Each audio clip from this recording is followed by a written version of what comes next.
स्वागत है आपका दोस्तों आपके चैनल मज़ेदार मैथ्स में।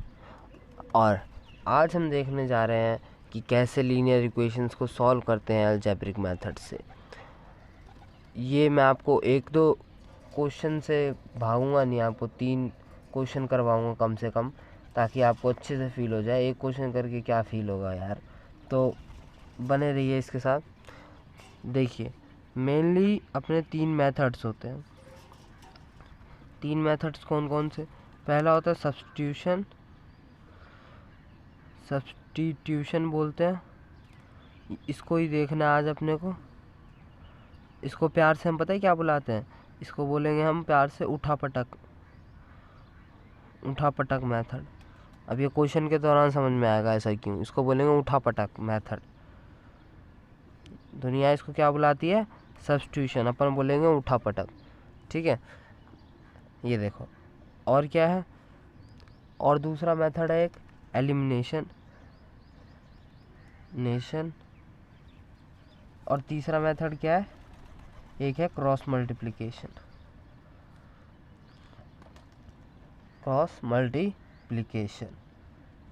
ठीक है, तो देखो ये क्या एलिमिनेशन और क्रॉस मल्टीप्लिकेशन में मतलब के बारे में हम आगे बात करेंगे आने वाले वीडियोस में। आज हम सब्स्टिट्यूशन मेथड को देखेंगे, तो ये कैसे सॉल्व होता है, मतलब क्या करना चाहिए, ये सब वगैरह वगैरह।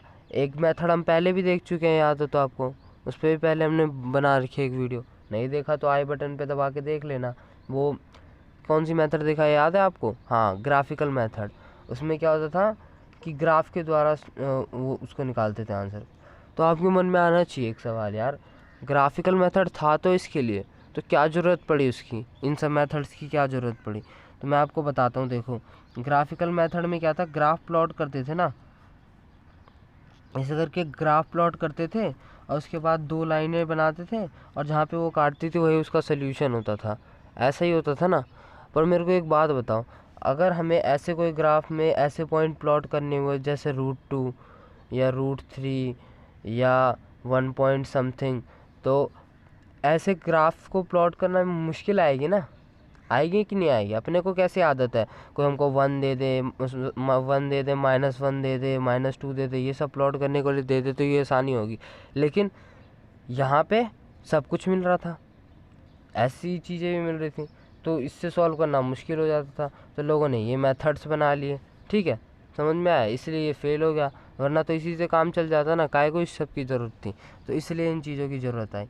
तो हम इसको क्वेश्चन के थ्रू समझते चलेंगे। देखो, पहले क्वेश्चन में क्या है कि 3x - 5y = 1 और x - y = -1।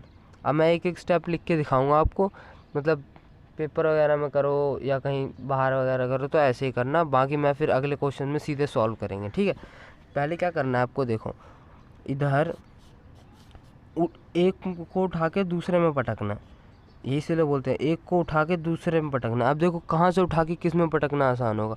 इसको अगर मैं 1 नाम दे दूँ, इसको अगर 2 नाम दे दूँ, तो फ्रॉम 2 से क्या मिल रहा है अपने को? देखो आसानी से एक वेरिएबल की वैल्यू निकाल लो और दूसरे वेरिएबल में पटक दो।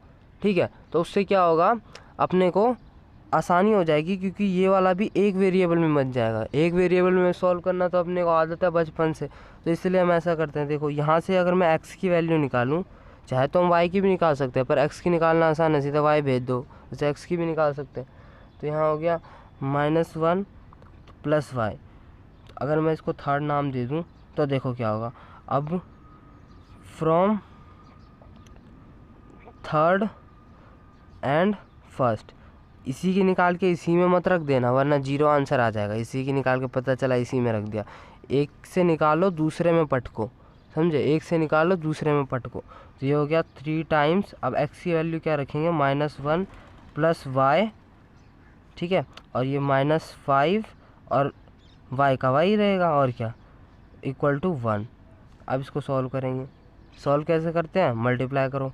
ये हो गया -3 + 3y - 5y = 1। अब ये देखो, बस इसमें ना गलती पता है क्या होती है, प्लस माइनस लगाने की, तो उसको ही ध्यान से करना चाहिए अपने को। अब ये देखो, ये इधर गया तो ये हो गया 2, है ना, -3 का +3 हो जाएगा इस तरफ, तो ये हो जाएगा, सॉरी 3 और 1 4, और ये हो जाएगा -2, है ना। और y की वैल्यू क्या आ जाएगी यहाँ से, y की वैल्यू आ जाएगी -2। कोई गलती तो नहीं हुई, चेक कर लेते हैं एक बार। देखो x equal to 1 + -1 + y 3 -1 -3 3y -1, और रुक जाओ, सही है, सब सही है, सब सही है। तो y की वैल्यू क्या आ गई, -2। देखा, चेक कर लेते हैं अपन। एक और तरीका है ना चेक करने का, अभी रुक जाओ। कैसे, ये हो गया, y की वैल्यू आ गई। अब देखो y की वैल्यू किसी में भी रख दो, इसमें रख दो, आसानी से आ जाएगा। तो फ्रॉम थर्ड से क्या मिल गया अपने को, x बराबर -1 -2, तो यानी कि -3। अब वेरिफिकेशन कर लेते हैं एक बार। वेरिफिकेशन कैसे करते हैं, ये अपने तसल्ली के लिए। वेरिफिकेशन किसी एक को उठा के इन दोनों में से किसी में रख दो, तो ये हो जाएगा -3 यहाँ रखा मैंने, और ये +2, तो आंसर क्या आ गया, -1। यानी जो आंसर आया है वो सही है ना। ये वेरिफिकेशन का है। एक बार लिख दूँ क्या, वेरिफिकेशन ऐसे करते हैं, जो इनिशियल में आपके इक्वेशन हो ना उनमें वैल्यू उठा के रख दो। वेरिफिकेशन कैसे करोगे, जैसे ये हो गया -3 -2 इक्वल टू -1, यहाँ से क्या होगा, -1 आ जाएगा, और ये -1 आ जाएगा। तो ये क्या हुआ, वेरीफाई कर लिया आपने। दिखानी, सॉरी, देख लो, अब देख लो, ये हो गया वेरीफाई। समझे, अपने में ही करता चले गया मैं पागलों की तरह। देखा, ये हो गया। अब देखो अगला क्वेश्चन। अगले क्वेश्चन में क्या है, आपको दे रखा है √2x + √3y equal to 0, √3x - √8y। अब इसको उससे करेंगे तो फिर शामत आनी है, और कुछ नहीं। अब कुछ नहीं करना है, एक की वैल्यू उठा के दूसरे में पटको। यहाँ की x की वैल्यू निकाल लेते हैं इधर से, इससे। अब वही इक्वेशन 2 ये सब तो लिख ही सकते हो आप ताम झाम, अब मैं नहीं लिख रहा, आप समझ जाओ। अब सीधे सीधे उठा के पटकते हैं। देखो, इसमें से उठाया, इसमें पटकेंगे, तो यहाँ से अगर मैं x की वैल्यू निकालूँ तो सीधे सोचो, इस तरफ जाएगा तो क्या हो जाएगा, ये √8y अपॉन, ये नीचे आ जाएगा √3। ठीक है। अब √8 को पता है कैसे लिख सकते हैं, 2√2 y अपॉन √3। कैसे, अरे यार 8 देखो, 2 4 जा 8, 2 2 जा 4, है कि नहीं।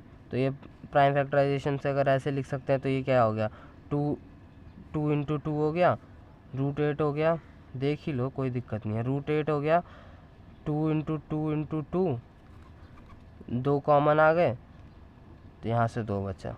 समझे, ये ऐसे कर दिया मैंने। तो ये हो गया 2√2। x की वैल्यू कितनी आ गई इस y के टर्म्स में, इतने। अब जिसमें से उठाया उसमें नहीं रखना, इसको इसमें रखेंगे, समझे, इसमें। तो ये क्या बन जाएगा, √2 किसके, x की वैल्यू आई है ना, तो इसका 2√3y + √3y इक्वल टू 0। अब इसको √2 से मल्टीप्लाई करेंगे तो यह क्या हो जाएगा, 4, है ना। √2 × √2 2, और 2 2 जा 4, 4/√3 + √3y इक्वल टू 0। अब √3 से वो मल्टीप्लाई कर लेंगे तो ये हो जाएगा 4y + 3y इक्वल टू 0। ये उधर चले गया मल्टीप्लाई में। अब देखो ये क्या आ गया, 7y इक्वल टू 0, यानी y equal to 0, y equal to 0। अब ये y को अगर यहाँ पटक दिया इसमें, तो x इक्वल टू 0, है ना। बस इतना आसान था, x इक्वल टू 0 और y इक्वल टू 0। बस देखो, अब एक और क्वेश्चन देख लेते हैं जिससे आपको अच्छे से क्लियर हो जाए, ख़त्म हो जाए, इसके में कोई डाउट ही ना रहे। ये हो गया +yb = 2 है, समझे, और x/a - y/b इक्वल टू 4। अब आपको आ चुका होगा काफ़ी कुछ, तो थोड़ा सा रोक के चाहो तो आप सॉल्व करो इसको। अपनी कॉपी पेन निकाल के दिमाग लगाओ, इसमें निकाल ही रखी होगी आपने, नोट्स वगैरह बनाया करो पढ़ने लिखने के लिए। हाँ, तो निकाल लिया, आंसर निकालो, एक बार कोशिश करो। कैसे पटकोगे एक दूसरे में, देखो जब आसानी से पट के जा रहे हो ना तभी इस मेथड को लगाया जाता है। वैसे तो मैं बताऊंगा आगे, एक वीडियो बनाएंगे अपन कि कब क्या लगाना चाहिए, सब्स्टिट्यूशन, एलिमिनेशन या क्रॉस मल्टीप्लिकेशन। तो मैं बता रहा हूँ, यहाँ से भी आपको देख के अंदाज़ा लगना चाहिए कि जैसे जब पटकने में आसानी हो ना एक को दूसरे में, तब इस मेथड का इस्तेमाल करना चाहिए। अब देखो इसी से क्या हम समझ सकते हैं कि x/a बराबर क्या हो गया 4 × 4 + y/b। अब इसी x/a की वैल्यू आराम से इसमें रख सकते हैं हम उठा के, चाहे तो y/b की वैल्यू भी निकाल सकते थे यार, इधर -4 ले आते x/, एक ही आंसर आता, टेंशन नहीं है उसका, एक ही आंसर आता, चाहे तो आप करके देखो वैसे, पर जो आसान लगे वो कर लो, कोई दिक्कत नहीं है। तो देखो ये इधर, अब इसी को इसमें पटक दिया तो ये क्या हो गया 2 × 4 + y/b + y/b = 2। तो ये हो गया 8 + 2y/b + y/b = 2। इधर गया तो ये हो गया -6, है ना, और ये कितना हो गया 3y/b। अरे ये होगा ना y/b + y/b, देख लो, चलो आओ इसको ऐसे करेंगे, 2y/b में से, इनमें से y/b कॉमन ले लिया, यहाँ बचेगा 2 + 1, तो ये कितना हो गया 3, है कि नहीं। तो यही सोच लो 2 और +1 3, क्योंकि वेरिएबल सेम है ना इनके, ठीक है, दिख गया होगा। अब इसको ये इधर ले आओ तो ये हो जाएगा -2, 3 × 2 = 6, और y/b, तो y की वैल्यू क्या आ गई -2b। अब इसी की वैल्यू को उठा के इसमें पटक देंगे, इसको अगर मैंने थर्ड नाम दे दिया तो पुटिंग इन थर्ड, तो थर्ड में पुट कर दोगे तो क्या आ जाएगा x/a बराबर, चाहे तो y/b की वैल्यू डाल देते हैं उधर भी, तो 4 - 2, ये भी रखोगे वही आंसर आएगा। तो क्या आ जाएगा, ये आ जाएगा यहाँ से 2 × a, ये x की वैल्यू आ गई। देखा, इतने आसान होता है सब्स्टिट्यूशन मेथड। ठीक है, तो आज के लिए इतना ही रखते हैं, अगले वीडियो में मिलेंगे एलिमिनेशन मेथड के लिए। तब तक के लिए बाय बाय, गुड बाय।